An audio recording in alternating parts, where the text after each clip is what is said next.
Yes, good morning mga kadakers. Good morning. Bago po ang lahat, please subscribe to my YouTube channel.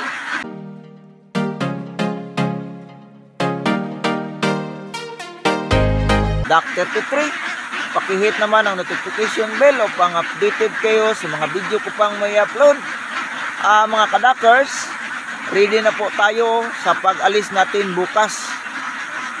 So, lipat naman tayo doon sa lugar ng Nueva Ecija. Sa mga subscribers ko po at sa mga viewers ko po na hindi pa nakapag-subscribe, paki-subscribe na po.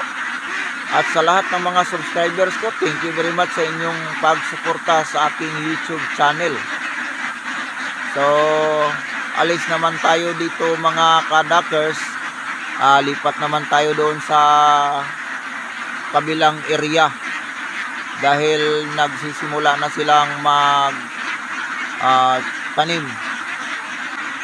So ganito talaga mga kadakers, basta mag-alaga po tayo ng itik. Wala po tayong permanenteng lugar. Dahil kung saan yung mga bagong pag-ani, doon po tayo mga kadakers para makatipid po tayo ng patuka sa ating mga alagang itik. Shout out pala sa mga bagong subscribers ko po. Thank you very much sa inyong pag-subscribe. Shout out kay Napolis Vlog. Shout out kay Total TV. Thank you very much, Brad, sa patuloy mong pagsuporta sa aking YouTube channel. Sa mga baguhan pa po mag-alaga ng itik, patuloy lang po tayo sa ating pag-alaga at patuloy tayo sa ating mga pangarap sa buhay. Ika nga'y kung may pangarap, gawin kahit mahirap. Kapag may tiyaga, mayroong nilaga. Shout out pala dyan sa ibang bansa kay Ma'am Rosalie Butihin. Shout out pala sa lahat ng mga nagtatrabaho dyan sa UBI Berwila, lalong lalo na sa mga driver, sa lahat ng mga driver dyan sa UBI ng Berwila. Thank you very much sa inyong lahat. At sa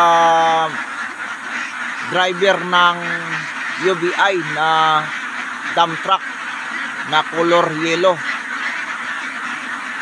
So, shout out sa helper na nagnakaw ng aking gamit. So, sana ibalik mo dahil may nakakita sa iyo.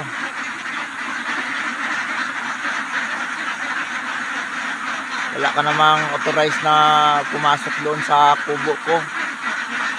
May nakakilala sa iyo. So, sana ang pagpunta mo dito ay hanap buhay. Huwag kang manguha ng mga gamit na hindi sa iyo. So, shout out sa iyo Sa mga tagalapas Lorito, tauhan nyo ang pumasok sa kubo ko. So, hanggang dito lang muna mga kadakers. Thank you very much sa inyong lahat. Tayo po ay aalis na at punta na tayo sa area dahil apurado na po yung mga alagang itik natin. So hanggang dito lang muna. Thank you very much. See you next vlog.